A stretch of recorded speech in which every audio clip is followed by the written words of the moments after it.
Seguimos con aspergilosis, producida principalmente por lo que es Aspergillus fumigatus, ¿no? Hongos de la especie, del género, Aspergillus, principalmente la especie fumigatus. Pero también tenemos otras especies que podrían darme el tema de la aspergilosis. Obviamente no todas producen la enfermedad en los humanos de todas las especies que hay de este hongo. Es un hongo que lo encontramos en el ambiente, ¿ya? Es cosmopolita. Esas frutas, verduras que tú dejas, frutas sobre todo que dejas en el frigidero, afuera, sobre todo, y se ponen verdes, muchas de ellas tienen aspergillus, o sea, tú lo puedes estar inhalando constantemente y no te van a producir enfermedad. Entonces, ¿de qué depende el desarrollo de las formas clínicas? ¿De qué depende que se produzca esta aspergilosis? Porque son varias formas clínicas y todas producidas por el mismo hongo. Este mismo Aspergillus fumigatus me puede presentar todas esas formas clínicas. Aspergiloma, aspergilosis broncopulmonar alérgica, la aspergilosis pulmonar invasiva y el resto de formas. ¿De qué depende eso? Va a depender de dos factores. Va a depender de tu grado de inmunidad y la enfermedad pulmonar previa. Va a depender de la inmunidad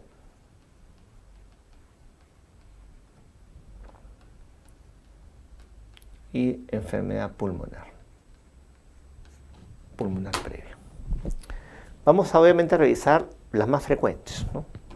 Por ejemplo, aspergiloma. Los aspergilomas, ¿en quiénes se presentan? En pacientes con secuelas pulmonares cavitarias, secuela cavitaria. A la cabeza, tuberculosis, pero podría ser cualquier cavidad. La aspergilosis broncopulmonar alérgica, ¿en quién se presenta? En pacientes con asma o en pacientes con fibrosis quística, pero sobre todo asma. Y la invasiva se presenta en pacientes inmunosuprimidos. ¿Qué paciente inmunosuprimido? Sobre todo, ojo, pacientes neutropénicos. VIH también podría ser, pero sobre todo neutropénicos. Y recuerden que la causa principal de neutropenia es quimioterapia. Es la causa principal de neutropenia. Las otras formas son más raras y también se suelen presentar en pacientes con antecedentes de patología pulmonar como EPOC, por ejemplo, ¿no? La traqueobronquial y la pulmonar crónica. Son menos importantes. Vamos a ver sobre todo esas tres. Esas todas pueden ser producidas por el mismo hongo, Aspergillus fumigatus, pero va a depender de tu grado de inmunidad y que tengas una enfermedad pulmonar previa para hacer tal o cual forma. Entonces, aspergilosis pulmonar invasiva. Esta forma, como su nombre lo dice, destruye los órganos que compromete y los tejidos. ¿Por qué? Porque es angioinvasiva. Ustedes se van a dar cuenta acá, este de acá es un vaso sanguíneo que se contiene múltiples hifas del hongo. O sea, este hongo me obstruye el vaso sanguíneo, lo obstruye. Obviamente al obstruir va a haber infartos en las zonas donde están comprometidas por este hongo, ¿no? Acá pueden ver múltiples hifas. La descripción del aspergillus son hifas septadas en ángulo recto, ¿no? Van a ver acá como Y, ¿no? Como Y, como lambda, como T. Son hifas septadas en un ángulo recto que invaden los tejidos. Obstruyen los vasos sanguíneos y me dan infartos pulmonares, por ejemplo, en otras zonas, necrosis. La forma invasiva también tiene varias formas de presentación. Tenemos la pulmonar invasiva, traqueobronquitis, sinusitis, cuadros diseminados, cerebrales, óseos cutáneos. Quizás lo más conocido, resaltante, sea la aspergilosis pulmonar invasiva. Pero acá el término es que el hongo es invasivo y es angioinvasivo. Angioinvasivo, o sea, me invade los vasos sanguíneos, los obstruye, los trombosa y me da infarto de las zonas que están comprometidas. Pero ¿cuál es el contexto? Siempre les sabe esa palabra. ¿Cuál es el contexto, el escenario en el cual se presenta inmunosuprimidos? ¿Y qué factores de riesgo? ¿Qué inmunosuprimidos? Ya saben, la palabra mágica son neutropénicos. Y los neutropénicos, la causa más frecuente es quimioterapia. Entonces el antecedente va a ser paciente con linfoma, con cáncer, con neoplasia, con leucemia en quimioterapia. ¿Qué presenta qué? Presenta una neumonía, ¿no? Un paciente con quimio, con linfoma, presenta una neumonía, ¿no? Tiene infiltrado por acá, infiltrado por acá. Y mira, tiene infiltrados cavitarios, ¿no? Cavidades pulmonares o infiltrados alveolares. Entonces, un paciente con quimioterapia, inmunosuprimido, con neumonía, con infiltrados cavitarios, yo le doy antibiótico terapia de amplio espectro. Le meto piperacilina con tazobactam, con vancomicina o meropenem con linezolid. ¿Por qué? Porque es un inmunosuprimido, tiene neumonía, tengo que manejarlo con lo mejor que tengo. Lo manejo a ese paciente neutropénico con lo mejor que tengo y pasan 3-5 días y el paciente no responde. Entonces me pregunto, ¿no? Si un paciente con antibiótico terapia de amplio espectro no tiene buena respuesta, ¿qué debería preguntarme? ¿Qué debería sospechar? Uno, que es una bacteria recontra resistente a lo que le estoy dando que puede ser, o no es una micobacteria. Es otra cosa, es otro tipo de infección. Y que tengo que pensar hongos. ¿Qué hongo pienso? Aspergillus a la cabeza. Contexto, ¿no? Neutropénico, ¿no? Neutropénico con neumonía, que no responde a antibióticos, sospecha de aspergilosis invasiva. Ese es el contexto. Otros inmunosuprimidos como VIH también puede ser, pero principalmente esto. Entonces, la pregunta de examen puede venir así, ¿no? Contexto del paciente, la mayoría de neutropénicos, otros inmunosuprimidos con neumonía, que no mejora con antibiótico terapia. Entonces, ¿cómo hacemos el diagnóstico? Idealmente, debería ser un lavado bronquialveolar, es el gold estándar, lavado bronquioalveolar y visualizar directamente al hongo, ¿no? Mira, hifas septadas en ángulo recto. Idealmente debería sacar una biopsia pulmonar, ¿no? Por la broncofibroscopía y ver el hongo adentro de los vasos sanguíneos, ¿no? Idealmente. Pero ante la sospecha clínica, lo que yo puedo pedir es galactomanano, ¿no? Galactomanano es un antígeno circulante del hongo, ¿no? Y los títulos altos, ¿no? O títulos que van en aumento me pueden sugerir el cuadro clínico de aspergilosis invasiva. Y es más, si yo tengo sospecha clínica, ya saben cuál es la sospecha, inmunosuprimido con neumonía que no mejora, yo podría manejar incluso empíricamente al paciente. Entonces el hallazgo es hifas septadas en ángulo recto, en el lavado bronquialveolar y en la histopatología que el hongo sea angioinvasivo. El gold estándar sería lavado bronquialveolar con visualización de hifas septadas, ¿no? En ángulo recto. Van a ver como Y, como T's. Acá se pueden ver, ¿no? Miren. Acá. Hifas septadas en ángulo recto.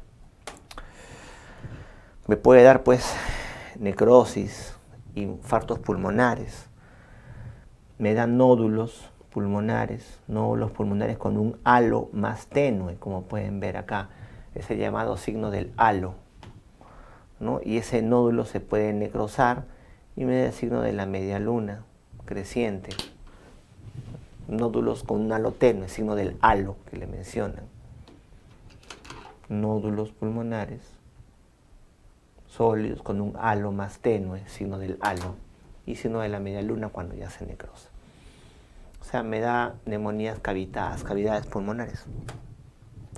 Como es angioinvasivo, lo clásico es el pulmón, ¿no? Pero como es angioinvasivo se mete el vaso sanguíneo y se disemina y se siembra, por ejemplo, a nivel del cerebro, a nivel de piel, y como es angioinvasivo me necrosa los tejidos, ¿no? Pero lo clásico es a nivel pulmonar. Como les mencioné, y nuevamente las hifas septadas en ángulo recto, ¿no? Se pueden ver con tinción de plata, muchas veces se facilita.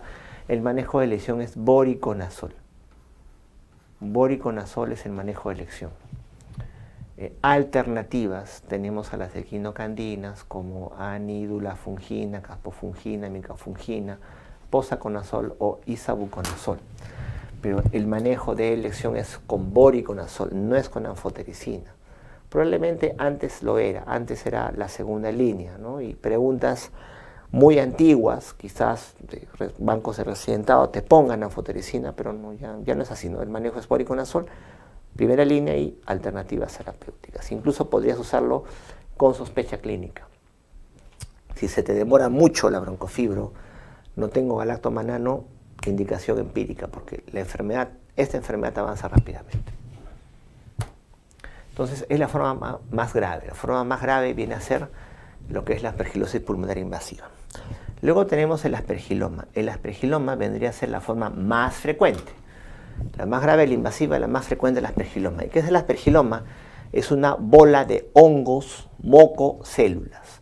Una bola de hongos, moco, células en una cavidad ya formada. Esa cavidad puede ser una cavidad de un quiste atídico, cavidad de un absceso, cavidad de un quiste congénito, qué sé yo, pero lo más común son cavidades, secuelas de tuberculosis. Que podemos ver acá, una cavidad pulmonar y una bola de hongos. Una bola acá, una lesión nodular, una bola de hongos, mococélulas en una cavidad ya formada. Y acá podemos ver una semiluna de aire, que es el signo del menisco aéreo. El cuadro clínico, la mayoría asintomáticos. Los que son sintomáticos me hacen hemoptisis y es causa de hemoptisis masiva o severa. Hay una pregunta hace tiempo, ¿no? En los banquitos, ¿qué hongo me produce hemoptisis masiva severa? Es aspergillus, forma de aspergiloma. Creo que una respuesta pone en cándida, no es cándida, es el aspergiloma. El manejo acá no es tanto médico, ¿no? O sea, no vas a darle anfotericina, oriconazol, antimicóticos, no. El hongo no va a morir, es una bola sólida. El manejo es quirúrgico. Si el hongo fastidia, esto se saca. Cirugía. Pero como me puede producir hemoptisis masivas severas, obviamente la cirugía de ese tipo no va a ser de emergencia. Por radiología intervencionista, ¿qué se puede hacer? Embolización de las arterias bronquiales responsables de esa hemoptisis. Entonces, causa de hemoptisis, forma más frecuente de aspergilosis y se asienta sobre cavidades pulmonares previas. El diagnóstico, ojo, es tomográfico. ¿Qué es lo que van a ver? Una cavidad con una bola dentro. Una cavidad con un contenido, con una lesión en este caso radiopaca, o en ese caso una cavidad con una lesión hiperdensa. Secuelas pulmonares de cualquier cosa, cavitarias, principalmente de tuberculosis con un contenido. Miren, este paciente lo mismo, una cavidad pulmonar con una bola dentro, con un contenido. Muy bien. Entonces, más grave, forma invasiva, más frecuente, aspergiloma. Y luego tenemos una forma interesante. No es frecuente, pero es interesante. Aspergilosis broncopulmonar alérgica. Algunas palabras. Llamada comúnmente, entre los neumólogos, como APPA. Aspergilosis broncopulmonar alérgica. Ya. El contexto acá, el escenario acá, es un paciente con asma o con fibrosis quística. Lo más común es asma. ¿Qué pasa? El asma me inflama los bronquios y el asma me produce moco en los bronquios. Entonces, al hongo le gusta vivir, le gusta reproducirse, crecer en el moco de los bronquios. Eso es lo que sucede. Tengo los bronquios con moco por el asma y el hongo vive y crece en el moco del bronquio. Vive, crece, se reproduce, me inflama el bronquio y me dilata el bronquio, me da bronquiectasias. Bronquiectasias, que las pueden ver acá, miren esta placa. Clásicamente me da bronquiectasias descritas como dedos de guante. Bronquiectasias en forma de dedos de guante. Bronquiectasias proximales en forma de dedos de guante. Entonces, ¿cuál es el cuadro clínico? Es un paciente asmático descompensado, ¿no? Es un paciente con asma exacerbado, pero exacerbado como que tuviera de fondo también un cuadro infeccioso. ¿Cómo viene el asmático descompensado? Disneas sibilantes, ¿no? Disneas sibilantes, ¿no? Dorotorácico quizás, pero acá es puto purulento, acá es puto hemoptoico o quizás en algunos casos hemoptisis. Es puto purulento, hemoptoico, con fiebre y de fondo un asma descompensado. Eso, bueno, puede ser un asma con una neumonía, ¿no? Pero yo le saco una placa, una radiografía, y voy a encontrar bronquiectasias proximales, bronquiectasias en forma de dedos de guante. ¿Qué es lo que produce el hongo? El hongo, en la forma invasiva que hemos visto, que el hongo destruye el tejido. Se mete el vaso sanguíneo, me trombosa el vaso, infarto, se disemina, es un desastre. Acá no pasa eso, acá no necrosa nada. Acá lo que me produce es una respuesta inmune exagerada. Una respuesta inmune de tipo 1, tipo anafiláctica, y de tipo 3, mediada por células. O sea, el moco sirve para que el hongo viva ahí, se reproduzca, y este hongo me produce una respuesta inmune exagerada. Y el cuadro clínico corresponde a eso, una respuesta inmune exagerada. Y es lo que voy a buscar para el diagnóstico. Para el diagnóstico. Voy a buscar esa respuesta inmune exagerada. Vamos a pasar a la siguiente. Hay unos criterios diagnósticos, ciertamente, para aspergilosis broncopulmonar alérgica. No están del todo validados, pero son los que se usan. Vamos a ver, ¿no? O sea, miren, por ejemplo, tengo que tener el factor predisponente, ¿no? Asma principalmente o fibrosis quística. Y la evidencia de esa respuesta inmune que les estoy comentando. Por ejemplo, pruebas cutáneas o IgE elevada para aspergillus, IgE más de 1000, anticuerpos, o sea, la evidencia de esa respuesta inmune exagerada para aspergillus, eosinofilia, opacidades pulmonares compatibles, ¿no?